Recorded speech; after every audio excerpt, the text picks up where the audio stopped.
और जानते हैं वो बहुत मारते थे मुझे, मेरी सासू माँ, और उन्होंने रियांश को भी छीन लिया था मुझसे। कौन से हॉस्पिटल में पैदा हुआ था तुम्हारा बच्चा? हॉस्पिटल? माँ को तो याद रहता है ना उसका बच्चा कौन से हॉस्पिटल, कौन से वार्ड, कौन से रूम नंबर में पैदा हुआ है, बता। City care hospital. City care? हाँ। डॉक्टर का नाम? तुझे मेरी कसम है ध्रुव, सच सच बता कि तूने विक्रांत को वो पहाड़ी की चोटी से धक्का दिया था। हाँ दीदू।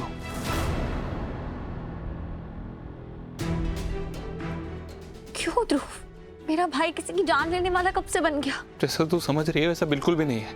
देख मैं ना विक्रांत से मिलने गया था। मैंने सोचा उससे मिलके बात करूंगा कि सारी बातें क्लियर हो जाएंगी। वो ब्लैकमेल कर रहा था मुझे, उन्नति को, हमारे होने वाले बच्चे के लिए धमकी भी दे रहा था। मुझे लगा मैं जाऊंगा, उससे बात करूंगा और सब ठीक हो जाएगा। लेकिन जैसे मैं उससे बात करने गया ना, उसने मुझ पर हमला कर दिया।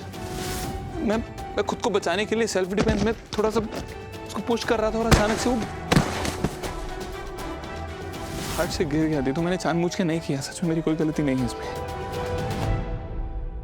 ये तो तूने अपने बचाव में किया ना, एक्सीडेंट हुआ था तो तूने पहले पुलिस को क्यों नहीं बताया ये सब? तो मैं डर गया था, मुझे लगा पुलिस मुझे पकड़ के जेल में डाल देगी, उन्नति का क्या होगा, हमारे होने वाले बच्चे का क्या होगा, और मेरी पूरी लाइफ खराब हो जाएगी। इसलिए मैंने किसी से कुछ नहीं बताया।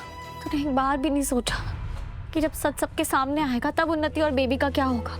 अगर तू तब बोल देता ना तो तेरी बात सुनी जाती ध्रुव, लेकिन अभी तो सबको यही लगेगा ना कि तूने क्राइम छुपाया, तूने एविडेंस छुपाए। तो मैं डर गया था, मुझे नहीं समझ पा रहा था मैं क्या करूं। नहीं, मैं बस उसका खिलौना वापस कर रहा था। तुम्हारे इरादों को अच्छी तरह जानता हूँ मैं। नहीं, मैं तो बस। ध्रुव पहले ही इतना टूट चुका है, अगर इसे विक्रांत की शर्त के बारे में बता दिया तो ये पूरी तरह टूट जाएगा। नहीं, अभी इसे ये सच नहीं पता चलना चाहिए। ध्रुव मेरी बात सुन, अभी तुझे स्ट्रांग रहना होगा। आई एम श्योर राघव ने कोई अच्छा लॉयर अरेंज कर दिया होगा। हाँ, हम पूरी कोशिश करेंगे तुझे बाहर निकालने की। अब तू किसी से कोई झूठ नहीं बोलेगा, सिर्फ सच बोलेगा, समझा?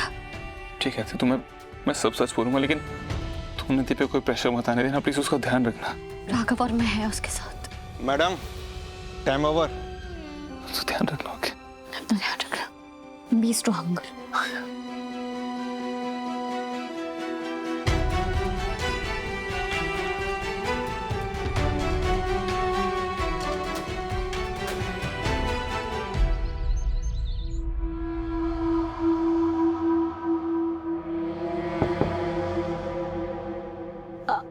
वीरू भैया, आप कुछ चाहिए था क्या आपको? बिंदिया, तुम शालिनी जी को कब से जानती हो? मैं इस घर में ही आकर जानती हूँ। क्यों?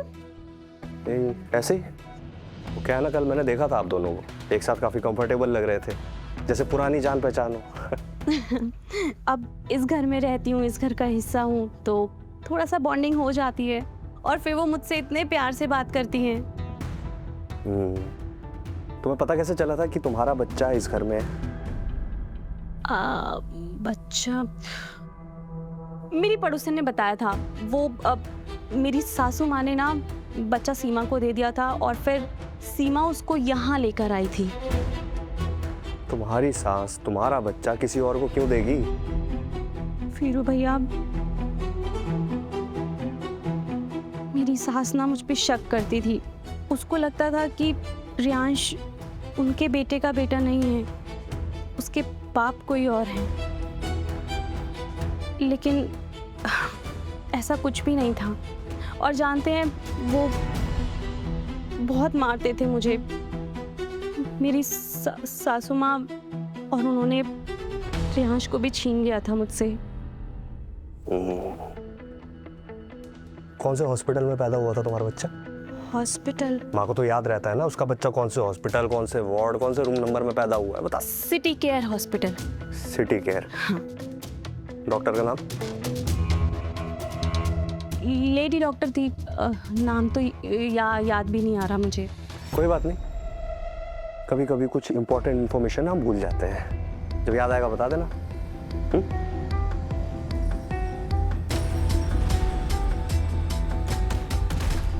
सवाल जवाब क्यों कर रहा था मुझसे? कहीं इसको कुछ पता तो नहीं चल गया या इसने कुछ देख तो नहीं लिया?